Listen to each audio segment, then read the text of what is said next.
गौरी, अभी हम रिसेंटली बात कर रहे थे कि कैसे वॉर में 2 हफ्ते का सीज फायर हो गया और हम इतना कुछ बोल रहे थे कि अब क्या पता ट्रम्प नीचे आ गए, ईरान जीत रहा है और एक शांति का मौका दिख रहा था ऑलमोस्ट, क्योंकि ऑब्वियस सी बात है कि डोनाल्ड ट्रम्प ने ईरान के जो 10 पॉइंटर्स थे उसमें कम से कम 5 से 6 में अग्री किया होगा, तभी ये बात सीज फायर तक पहुंची, वरना पहले ही पहुंच जानी थी। ठीक है, तो यहाँ पे लेकिन एक सवाल जिस टाइम पे इंडियन जो ऑपोजिशन और इंडियन मीडिया है वो पूछ रही है कि पाकिस्तान ऐसा ग्लोबल मीडिएटर सामने आ रहा है इन दोनों कंट्रीज के बीच में, और लोग बार बार यही सवाल पूछ रहे हैं कि इंडिया क्यों नहीं आ रहा है। स्पेसिफिकली आज सुबह मैं देख रही थी कि सुप्रिया श्रीनेत, जो कि स्पोक्स पर्सन है कांग्रेस की, उन्होंने ये सामने आके बोला कि पाकिस्तान एक ऐसी कंट्री है जो टेररिज्म रखती है, जो बैंकरप्सी की तरफ है, वो इंडिया से उसका स्टेटस बहुत नीचे, उसकी इकोनॉमी डाउन रहती है हमेशा, उसके बावजूद भी वो एज अ ग्लोबल मीडिएटर आ रही है। और इंडिया ने ये पूरा जो स्टैंड था वो नहीं लिया। इंडिया ने इस पूरे वॉर के टाइम पर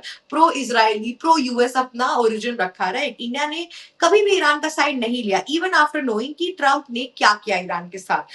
तो इस टाइप पे जो सबके दिमाग में सवाल आ रहा है ना कि इंडिया क्यों नहीं गई एज अ ग्लोबल मीडिएटर, मैं चाहती हूँ उस पर थोड़ा सा स्ट्रेस डालिए कि ऐसा क्या हुआ कि इंडिया को ये चीज सही नहीं लगी। देखिए शिवी, आपने सुप्रिया श्रीनेत की बात की।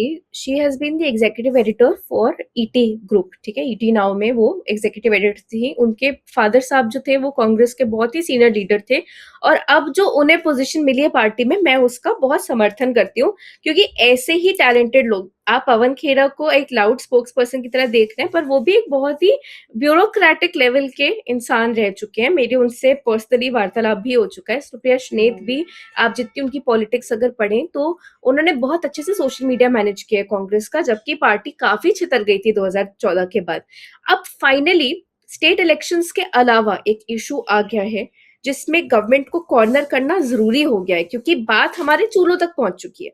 मतलब मैं आज राजदीप सरदेसाई का एक ओपेड पढ़ रही थी, उन्होंने बहुत अच्छी बात लिखी कि कैसे परदेश की एक वॉर हमारे चाय के चूल्हों पर एक घात कर रही है। और चाय बोलना बहुत जरूरी है, क्योंकि हमारे प्राइम मिनिस्टर इस वादे पर आए थे कि मैं चाय वाला हूं, मैं तुम्हारा दर्द समझता हूं। तो अब वो दर्द क्यों नहीं समझ रहे हैं? उज्ज्वला योजना 2014 में शुरू की गई, 2026 में बैठे हैं आज हम, और आज लोग गांव जा रहे हैं और वो वापस ही चूल्हे भट्टी पर खाना बनाने जा रहे हैं अपने गैस सिलेंडर छोड़कर, क्योंकि गैस सिलेंडर 2500 रुपए का है, उसके ज्यादा रेट से है। तो कांग्रेस का सवाल पुख्ता है। अब पाकिस्तान को समझते हैं। पाकिस्तान आज के डेट में सऊदी अरेबिया के साथ एक ऐसी डील में है जहां पर सऊदी अरेबिया ने कह दिया है कि तुमने पाकिस्तान को हाथ लगाया तो मतलब तुमने हमें हाथ लगाया। एग्जैक्टली। इसकी वजह से जो हमारे दिल्ली में अटैक हुआ था उसके ऊपर पाकिस्तान को हमने डायरेक्टली अक्यूज करने की हिम्मत नहीं की, क्योंकि हमें अपने जियोपॉलिटिकल और डिप्लोमेटिक रिलेशन बना के रखने सऊदी अरेबिया से। अब बात यहाँ पर आती है कि वो मीडिएटर क्यों है? क्योंकि ईरान नेगोशिएट नहीं करेगा वेस्टर्न स्टेट से। ईरान की अभी मिडिल ईस्ट से भी तनातनी चल रही है, इसलिए टर्की और पाकिस्तान ही उसके पास दो ऑप्शंस बचते हैं। इंडिया के साथ एक लव एंड हेट रिलेशनशिप चल रहा है ईरान का, जैसे हमने पहले भी डिस्कस किया था शिवी की। ईरान ने इंडिया के जो वीजाज हैं उनको ब्लैकलिस्ट किया है। तो शिवी, ईरान ने एक्चुअली जो हम क्वेश्चन पुट अप कर रहे हैं कि पाकिस्तान को क्यों रेलेवेंस दिया जा रहा है, ऑफ कोर्स मिडिल ईस्ट के साथ तनातनी चल रही है ईरान की, तो अभी पाकिस्तान और टर्की के पास ही जाएगा वो। दूसरी बात, ईरान में हमारा चाबहार पोर्ट है, हमारे कल्चरल टाइज हैं, लेकिन आपको ये बात का ध्यान रखना होगा कि अभी हम लोगों को ईरान से हमारे पासपोर्ट्स को ब्लैकलिस्ट किया गया था, क्योंकि हमारे कुछ सिटीजन जो थे वो वहां जाकर इलीगल एक्टिविटीज कर रहे थे या इलीगली वो एंट्री ले रहे थे उस देश में। तो ऑफ कोर्स मैं समझती हूँ कि हम एक हैं 8 लोगों में, हम 1.4 बिलियन की जनता है, हर किसी पे सर्वेलेंस करना मुश्किल है सरकार के लिए। लेकिन उसी बात को मद्देनजर रखते हुए हमें ये भी ध्यान रखना पड़ेगा कि पाकिस्तान अगर 75 साल से एक प्रोमिनेंट देश है, तो उसको प्रोमिनेंट बनाने में यूएस, सऊदी अरेबिया और बाकी सब स्टेट एक्टर्स का बहुत बड़ा हाथ है। तो आप उसकी पोजीशन को जियोपॉलिटिकली डिस्कार्ड नहीं कर सकते, नंबर वन। नंबर टू, मुझे लगता है अगर इंडिया को, मैं बार बार कहती हूँ कि वो हाथी की चाल चल रहा है, जियोपॉलिटिकली एक एलिफेंट का स्टेचर रखता है, तो पाकिस्तान जैसे देश से हमें जलन नहीं रखनी चाहिए। जियोपॉलिटिकली पाकिस्तान एक कैट की तरह है, और एलिफेंट का साइज और कैट का साइज कंपेरेबल है ही नहीं। तो अगर पाकिस्तान को अपनी 2 मिनट की खुशी मिल रही है, तो उसमें आपको और मुझे पाकिस्तानी एंकर्स की तरह तिलमिलाना नहीं चाहिए। आई गेट इट, और मुझे तो ये भी लगता है कि जो इंडिया है उसके जो मेजर एलाइज है वो आपके यूके के साथ है, यूरोपियन यूनियन के साथ है, हमने mother of all deal sign कर ली, हमने यूए के साथ साइन कर ली, हमने इसराइल के साथ अच्छे अच्छे डिफेंस फोर्सेस और ये सब साइन की। देखिए ये बात कोई भी निग्लेक्ट नहीं कर रहा है, इनफैक्ट ईरान को भी पता है ये बात कि इस पूरे टाइम में अगर स्ट्रेट ऑफ हॉर्मुज को एंट्री दिलाई, स्ट्रेट ऑफ हॉर्मुज से इंडियन शिप्स को एंट्री दिलाई गई है तो ये अच्छी बात है, अच्छा फेवर है। बट इंडिया ने भी ईरान की रेलिवेंट टाइम्स में हेल्प की है। बट इसराइल इंडिया का बहुत अच्छा दोस्त रहा है हमेशा से। इसराइल ने वॉर के थ्रू, हर चीज के थ्रू, अभी वो वॉर के साथ जो अलग अलग कंट्रीज के साथ चल रहा है वो अगर अपनी जगह रखी, पर इंडिया के साथ उसने एक अच्छा स्टैंड लिया है। सो गौरी आई फील लाइक कि ईरान ने कभी भी इंडिया का यूएन में एज साथ नहीं दिया इस पूरे टाइम में, बहुत फेवरेबल उसने कंडीशंस दिखाई हमारे लिए। पर एज सच अगर हम पुराना अगर हिस्ट्री देखें तो एज सच हमारा साथ नहीं दिया गया। यूएन के अंदर भी पाकिस्तान को ज्यादा प्रायोरिटी दी गई है इंडिया से ज्यादा। इंडिया को हमेशा उस लिस्ट में टैग किया गया है जहां पे माइनॉरिटी, स्पेसिफिकली मुस्लिमों के साथ जो अत्याचार हो रहा है उसमें इंडिया का नाम भी खमीनी ने बहुत बार मेंशन किया है, राइट, जिसकी वजह से हमेशा मतभेद भी हुए हैं। लेकिन इसराइल ने उस हिसाब से यूएन में भी हमारा साथ दिया है, वॉरशिप्स में भी हमारा साथ दिया है। तो इंडिया अगर जियोपॉलिटिकली सही तरीके से चल रहा है, यहाँ पे अगर वो उसको रानी लक्ष्मीबाई नहीं बनना है तो डिप्लोमेटिकली चलना है इस वॉर के अंदर, जैसे ईरान के बिगेस्ट एलाइज रशिया और चाइना चले, तो हमने सही स्टेप लिया है। देखिए ईरान को ये बात पता तो है कि हम प्रो इसराइल और सब जा रहे हैं, पर ईरान को भी अपना कोई फायदा लग रहा है, तभी उसने इंडिया की शिप्स को जाने दिया आगे। तो आई थिंक हमें इस चीज का रिस्पेक्ट करना चाहिए। और मुझे ऐसा लगता है कि मीडिएटर कोई भी बने, वॉर खत्म होनी चाहिए इस वॉर बिल्कुल। के अंदर। हमें मीडिएटर की तरह ऐसा क्या करना है, मुझे ये समझ नहीं आ रहा है। हमें रशिया और यूक्रेन में भी मीडिएटर की तरह रखा गया था, वो वॉर भी नहीं खत्म हुई। और ये जो सीज फायर होना था ये तो बिल्कुल नाम का सीज फायर था, क्योंकि इसराइल तो किसी कंट्रोल में ही नहीं है, इसराइल ने वापस अटैक करना शुरू कर दिया, तो ये सीज फायर तो रद्द हो गया ना। अब अगर इंडिया भी इन सब चीजों में हेविली अगर अपना दिमाग लगाने लगेगा तो हमारी जो 1.3 या 1.4 बिलियन जो पॉपुलेशन है उसको गैस फैसिलिटी, पेट्रोलियम, आगे का फ्यूचर, ये सब कौन देखेगा? पाकिस्तान को तो नहीं देखना है ना अपनी आवाम के लिए इतना सब कुछ। अगर उनको देखना होता तो वो इन सब चीजों में जाते ही नहीं। और मुझे यहाँ पे सिलेक्टिवली ये भी लग रहा है कि मिडिल ईस्टर्न कंट्रीज का और यूएस और इसराइल को अगर आप साइड कर लीजिए, मिडिल ईस्टर्न कंट्री और यूएस की मिली भगत है कि पाकिस्तान को हमें हाईलाइट करना है।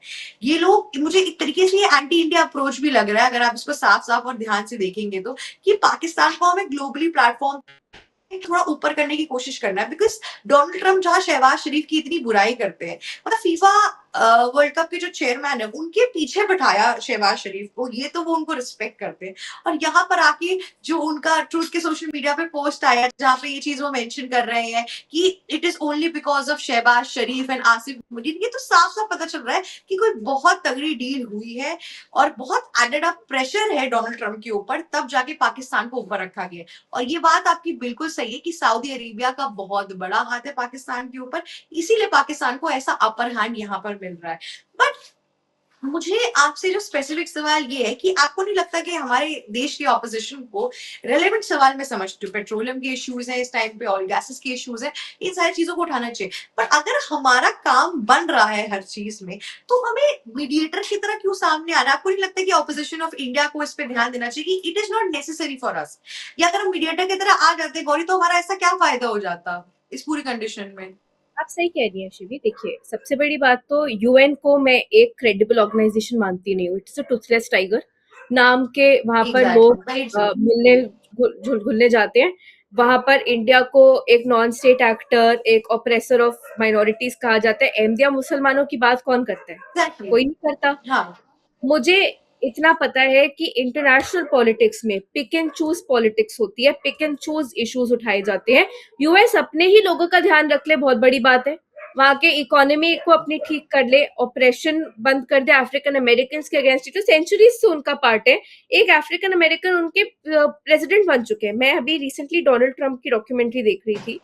मैं सबको रेकमेंड करूंगी कि Trump an American dream on Netflix अगर आप देखें तो आपको ट्रंप बिफोर 2016 जब समझ आएंगे तो आप उनको पोस्ट 2016 और इस एरा में समझने की तब आप गुंजाइश कर सकते हैं। क्योंकि डोनाल्ड ट्रंप जैसे बचपन में थे या जैसे अपनी जवानी में थे, आज उनकी पॉलिटिक्स में एक रत्ती फर्क नहीं आया है। वो विंडिक्टिव थे, उनमें वैल्यूज नहीं है, वो सिर्फ अपना फायदा देखते हैं और वो शुरू से ऐसे ही थे। तो उसमें ये पॉइंट रखा गया कि ओबामा के स्वेरिंग इन पे ट्रंप को कोई इशू नहीं था। ट्रम्प बहुत खुश थे because he was a businessman. लेकिन जब ओबामा का बर्थ राइट इशू आया तो अंतर का रेसिस्ट उनके बाहर आया और उन्होंने उस उनका बर्थ सर्टिफिकेट मांगा। ये वही बात हुई कि हम जब इंडिया में मुसलमानों का बर्थ सर्टिफिकेट या एनआरसी या फिर हम लोग एसआईआर की बात करते हैं तो आउटक्राई होता है, हिंदू से क्यों नहीं मांगे जाते एग्जैक्टली। उसके कागज। सेम वे एक वाइट अमेरिकन से उसके कागज क्यों नहीं मांगे जाते जब वो प्रेसिडेंट बनता है, चाहे वो बिल क्लिंटन हो चाहे वो जॉर्ज बुश हो। पर ओबामा क्योंकि फर्स्ट ब्लैक अमेरिकन थे और उनके बाद तो कमला हैरिस ही थी जो हाफ इंडियन एसेंट की है हाफ जमाइकन एसेंट की है, वो भी वाइस प्रेसिडेंट बन पाई। फुल प्रेसिडेंट वो नहीं बन पाई। अभी भी यूएस के पास एक फीमेल प्रेसिडेंट नहीं है। वहीं बांग्लादेश में पहला एग्जैक्टली। आदमी प्राइम बिल्कुल। मिनिस्टर बना है। तो आप जियो पॉलिटिक्स का स्पेक्ट्रम देखिए, उसमें तो इंडिया का मीडिएशन में आना बहुत ही छोटी बात लगती है। पाकिस्तान एग्जैक्टली। को रेलेवेंट स्टेट एक्टर समझती नहीं हूँ। मीडिएटर का काम होता है एक स्क्रोल देना इधर से उधर। वो यही काम कर रहा है ईरान के साथ। अपने ट्वीट तो ढंग से लिख नहीं पा रहे। ड्राफ्ट लिखा हुआ है उसके टेक्स्ट में, शहबाज शरीफ ने जो ट्वीट किया है, इतनी तो उनके अंदर लॉजिक नहीं है सोशल मीडिया पोस्टिंग की। मैं उनको इंडिया से कंपेयर करूं, मैंने आपको कैट और एलिफेंट का एग्जांपल दिया, तो मैं तो इनफैक्ट पाकिस्तान को कैट से भी कंपेयर नहीं, मैं कॉकरोच से कंपेयर करना चाहूंगी। It is a country with no sustenance. तो मैं उनके ऊपर एग्जैक्टली। अपना 2 ब्रेन सेल भी बर्बाद भी करूंगी। शिवी, मैं इंडिया पे वापस आती हूँ। मुझे ऑपोजिशन से बस एक ही दरख्वास्त है, आप सरकार को हैमर करते रहिए जब तक कि शिवी आपके घर में और मेरे घर में जो चूल्हा है उसमें चाय बनती रहे। चाय वाला अगर हमारा पीएम है तो उसको हमारी गैस की प्रॉब्लम अपनी लगनी चाहिए।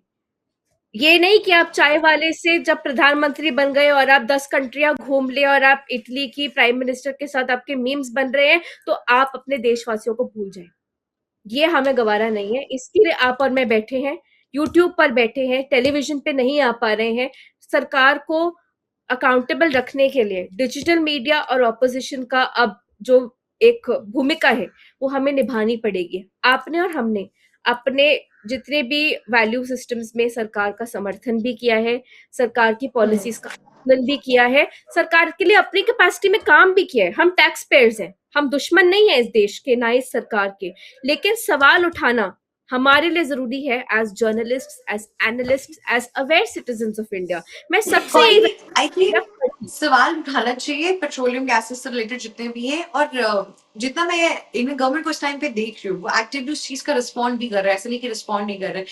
But I feel like war के पूरे टाइम में ना जो कांग्रेस पार्टी अलग अलग तरीकों का जो जियो पॉलिटिकल सेंस लेकर आ रही है ना, जैसे कि आउट ऑफ वर्ल्ड में या बीबीसी, एनवाईसी, न्यूयॉर्क टाइम्स, ये लोग जब भी कोई अपना एक आर्टिकल निकालते हैं और उसमें ये लोग जब एंटी इंडिया अप्रोच एक लेकर आते हैं, उस इग्निशन में कांग्रेस पार्टी बहुत बड़ा गेम खेलती है। हमें इस टाइम पे जितना सटल हो सकते हैं हम वो, मुझे लगता है कि ऑपोजिशन ऑफ इंडिया को बहुत ज्यादा जरूरत है सही सवाल उठाने।